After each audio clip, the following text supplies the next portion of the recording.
Part 17 of Chapter 4. The Vizier of Konya had built the college. On its completion, he gave a great entertainment in the college of religious music and dancing, all the learned men of the city being present.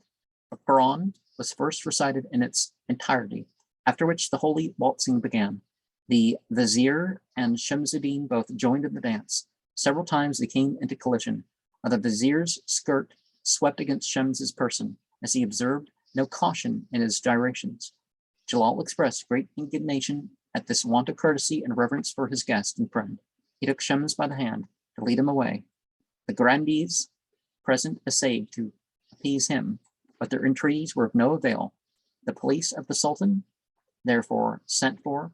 When they arrived, they instantly seized Shams, led him forth a prisoner, and with every mark of indignity, and put him to death without further inquiry of formality.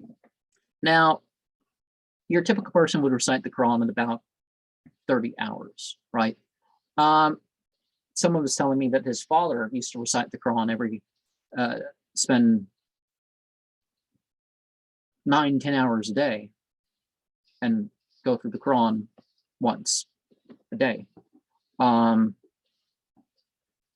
we see this emphasis on first the revelation, and then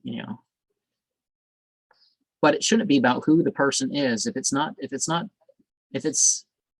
lacking dignity, then there would be a problem with that. I'd like to know more about the nature about the ceremony, other than